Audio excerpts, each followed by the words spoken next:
Greetings, my friends. This is Gilles Mansillon. I thought I'd come and wish you a good day. I'm an artist and spiritualist. I come to discuss the spiritual ascension path. I'm going to discuss various ideas about all kinds of things. For sometimes I don't pretend to hold any truth for anybody else. I'm just sharing my experiences and ideas about the internal process, and getting oracle wisdom from the higher self. The highest wisdom is rest and relaxation. We need to find this state of inner peace, relaxation, and we're going to be provided the time and the opportunity to regenerate ourselves. What we need to understand is the protection. We are protected. We have our guides are protecting us, and so do not worry. You're protecting a vision. It's important right now to have a project, a vision, a goal, all kinds of things, because we're going to be put into prominent position. For it is this idea of power to the people, yes, but power to the enlightened people first, so they can really, because if we give power to people that are ignorant and greedy and cupid and narcissistic, we're going to end up in the same position. So we want power to the people that have developed this kindness, this benevolence, that our intention is to awaken, to turn towards that which is good. What we need to do is justice. So it is about being fair, being just. Justice is not leaning on any side. Justice is justice. So sometimes it is good to have no opinion about things. So we don't have to have opinion about everything. For some time I go through the internet, and I looked at art because that is my appreciation, my likes and dislikes. There are certain things that I really like right away. A lot of things I do not. Well, it's just not my vibration. I don't feel it is important.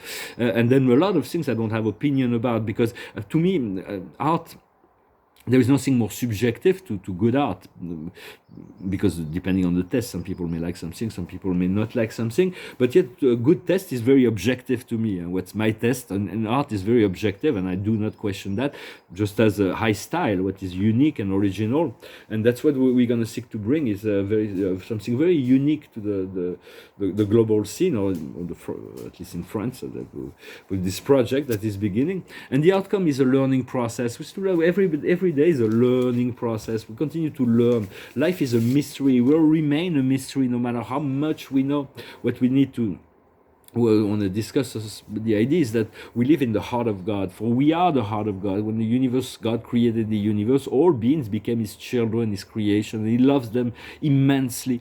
And so we have to learn to live within the heart of God. I have a dog that's like coming here. So we have. He's a kind dog. So we want to learn to live in the heart of God, and to realize that this is the meeting place where if we can meet in the heart, we'll communicate on a far deeper level than if we meet just in the mind. And the heart is the center connecting point between the heaven, the sun, the great central sun, and the inner core of the earth, the great crystal pulse that pulses life into all life on the planet, understanding that nature is already in the fifth dimension. Nature is breathing out peace, serenity, joy, acceptance, beauty, truth, goodness. And and all the dark forces that have hijacked natures are also going to be removed. And for there are dark forest, where like all kinds of negative elementals, but it's going to be cleared. Trust that everything will be cleared.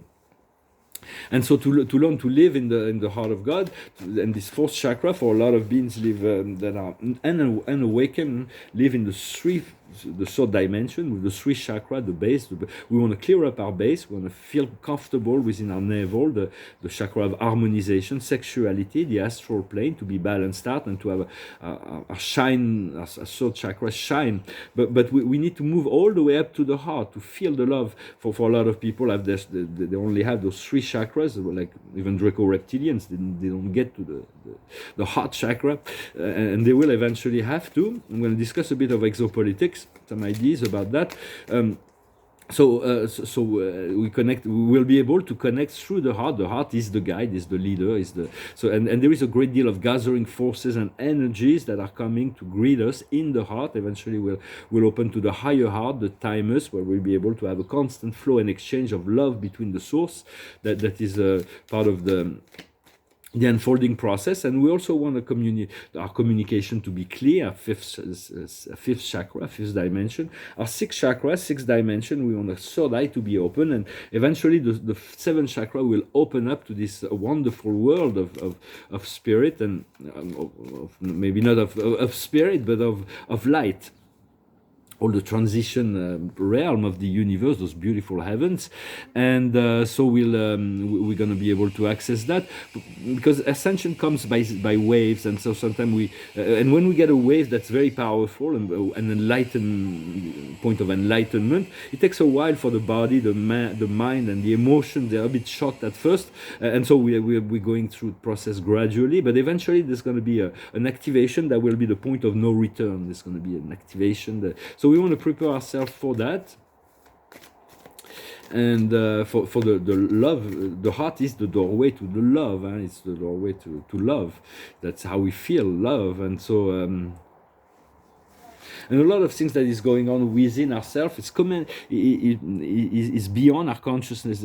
There's so much work we've done inside of us. We've aligned those seven chakras. We're all getting ready. We don't see the full pictures, but we've been compliant enough to allow those inner changes to happen. So I note that. So just do not doubt yourself. You've already done the work. Now it's just a matter of taking the time to align with the mind and the physical body. The highest wisdom is the same with highest wisdom that we had in the French reading. It is this sacred love, this family relationship, this Isis and Osiris. It's both sacred love and sacred union, lasting union. For we have this new moon in Gemini, this amazing possibility for Gemini is the lover, the dualistic principle as well, the mind.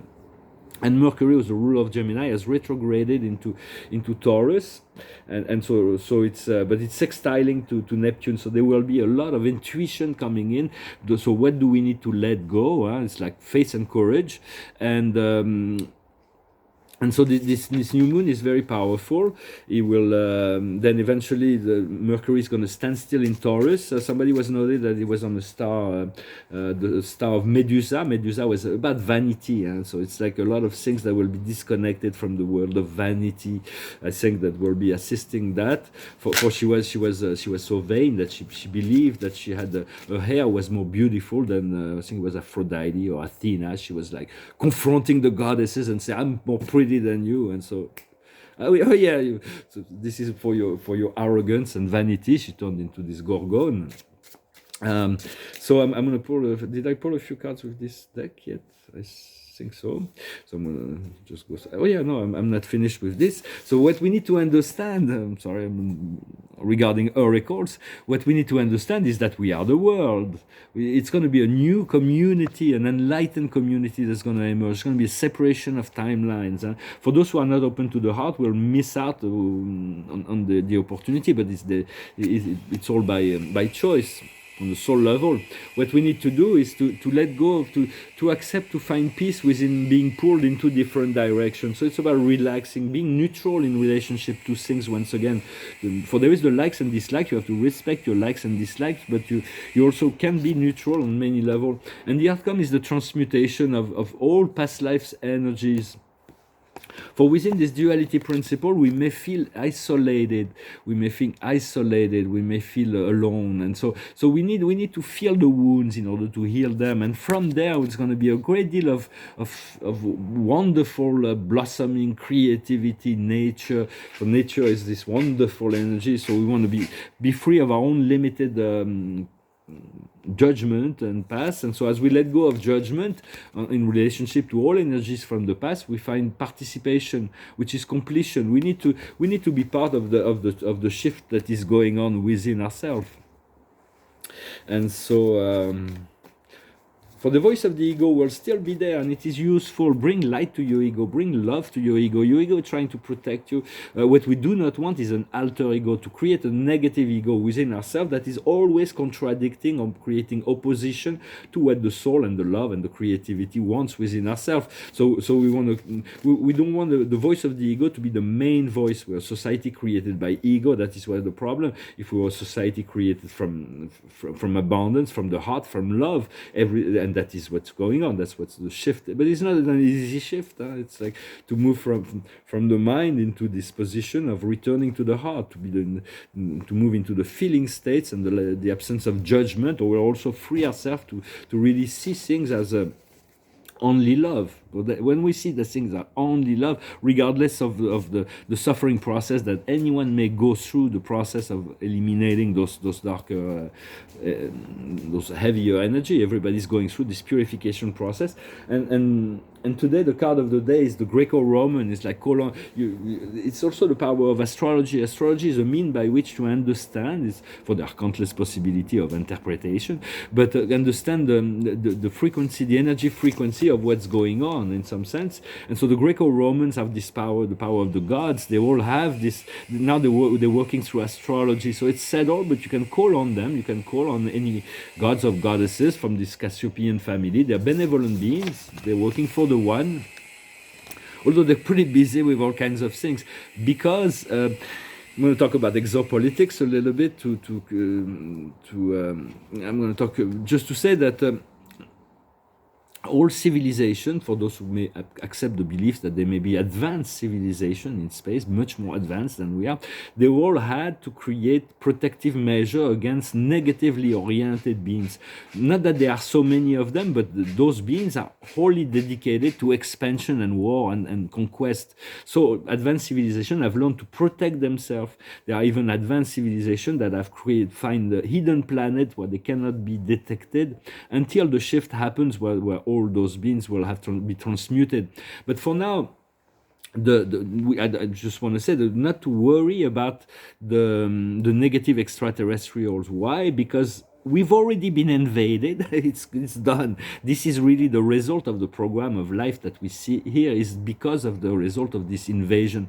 But since God, the Creator, knew that humans were completely incapable of getting rid of that, and the Earth knew also that, the Earth called on the universe, and the Galactic Federation, the Ashtar Command, have responded with all their might and power, and they have removed the negative extraterrestrial threat.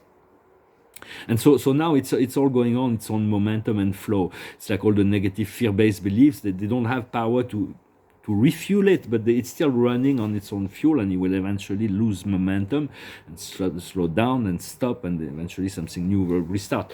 But some people will. But what I want to say is that eventually, after the ascension, we're going to ascend into these higher dimensions, but then we'll have to return to this understanding of how to protect our planet from negative extraterrestrials, because there's a whole process of, we'll be assisted by the Arcturians, the Pleiadians, the Syrians, and many others in creating this new higher civilization, this star nation. We'll have eventually we're going to have 4 atmospheric worlds, 4 planets with oceans: Mars, Earth, Venus, and Maldek will be recomposed. This is the destiny of that planet, and will be reintegrated within the greater Sirius system. And eventually the Archangel Michael, for it is my right hand. It's like I feel like when you don't know, you can trust the angels of Michael to align it. For it, he made these prophecies that eventually the whole Milky Way galaxy will be a 5th dimensional organism, and no being that is below that frequency will be able to enter or navigate through the circuits, just as the Earth, but on a much grander scale, and at which point he will change his name from the Milky Way to the Golden Rose Galaxy. And so eventually all those negative influences will be completely removed. But for now, we still have to deal with it, but not to worry about it, because everything's been handled from a higher planes on some level. Just do whatever you feel, and when we call on extraterrestrials, just do it from the heart, and and then from there you're going to attract your own family, your own family, spiritual family. What's very important is to understand at this time that we're moving into the quantum field, and so we have to choose the timeline we choose to experience, to make it clear to our soul and spirit that we choose liberation, we choose abundance, we choose joy, we choose peace, we choose compassion, we choose all those things. But we need to have faith and courage. So this is what, and also to know what kind of change we need to make. We have to release certain things. In terms of this exopolitics situation, I think there was Elon Musk that wrote a book about that this matrix was hijacked by negative extraterrestrial. I think he was mocked, but I think this it's pretty fairly accurate on that level. But without having the fear of extraterrestrial and extraterrestrial invasion, no, without having the fear of artificial intelligence. We don't need fear. But once we know that there is a divine plan at work and everything is part of the plan, it's just we're not allowed to know all the plans. Otherwise, there would be no surprise. And life is a mystery. Will continue to be a mystery. Continue to enjoy that possibility of discovering. For the sun is really the stargate that we need to open, the seventh chakra, and the rainbow bridge. Eventually, we're gonna there's all kinds of technology. Eventually, sometimes we'll need to develop some technology, but we'll be able to import technology just great. And if you had a crystal interface with that was capable of interfacing with the Arcturian central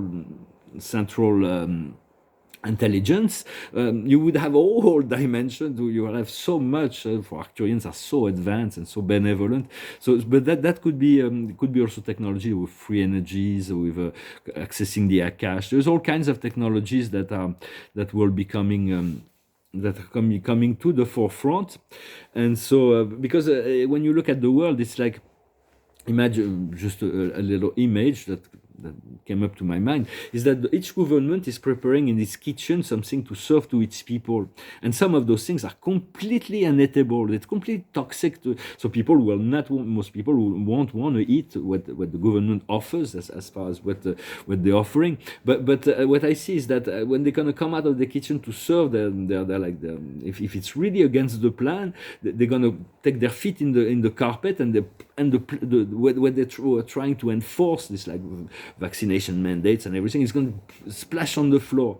And yet there's going to be a lot of people that are going to go lick on the floor all this toxic food, when actually the universe is preparing this delicious meal for humanity, but only for those who are ready to eat it. Some people will come and lick the floor, and there's a great shift also that is coming also, that's going to be able to an awakening, and very soon we're going to be able to redirect all kinds of attribution to military expenses that are absolutely not necessary, that will create just those funds will be enough, with enough administrative wisdom, to create a paradise on earth for all beings and everywhere.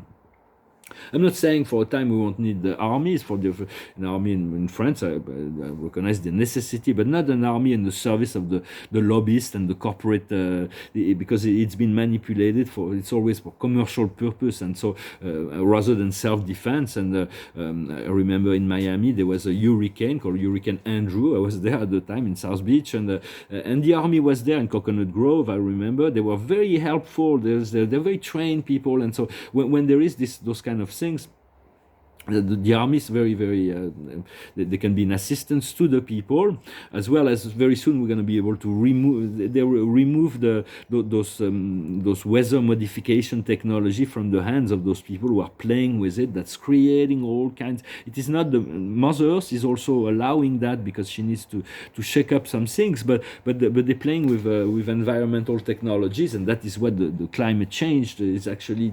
It's because they're pushing the buttons, and they're creating electromagnetic, like ARP and the South Pole, and all kinds. They have all kinds of technologies that will soon have to be confiscated and destroyed, or recalibrated, as well as all the particle accelerator, those extremely negative technology. I thought they would have to be destroyed, but Metatron says there will be a reconditioning to a useful purpose eventually. Well, I hope you found this message interesting. I thank you very much for listening, for sharing, for commenting, for subscribing, for your donations. And if you want a private session, you can send me an email.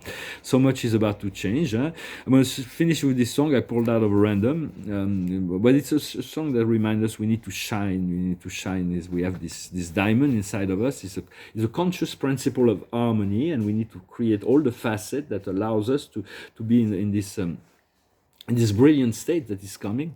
So it's called Shine On You, Crazy Diamond. Remember when you were young, you shone like the sun, shine on, you crazy diamond. Now there's a look in your eye, like black holes in the sky. Shine on, you crazy diamond. You were caught on the crossfire of childhood and stardom. Blow on the steel breeze. Come on, you target for faraway laughter. Come on, you stranger, you legends, you martyrs, and shine. You reach for the secrets too soon and cried for the moon. Shine on, you crazy diamond. Threatened by shadows at night and exposed to the light. Shine on, you crazy diamond. You wear out your welcome with random precision, rode on the steel breeze. Come on, you raver, you seer of visions. Come on, you painters, you piper, you prisoners, and shine.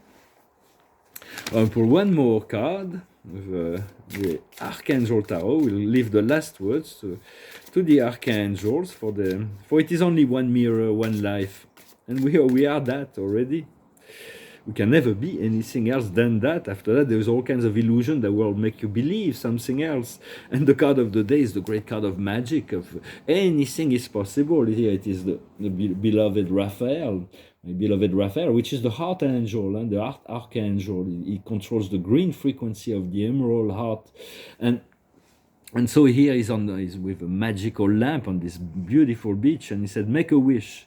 Your dreams are becoming reality. All your dreams are becoming reality. A happy time of your life. So continue to create continue to stay in the state of appreciation, joy, gratitude, and continue to believe in the power of magic in making wishes and making those wishes come true. Thank you very much, Adonai.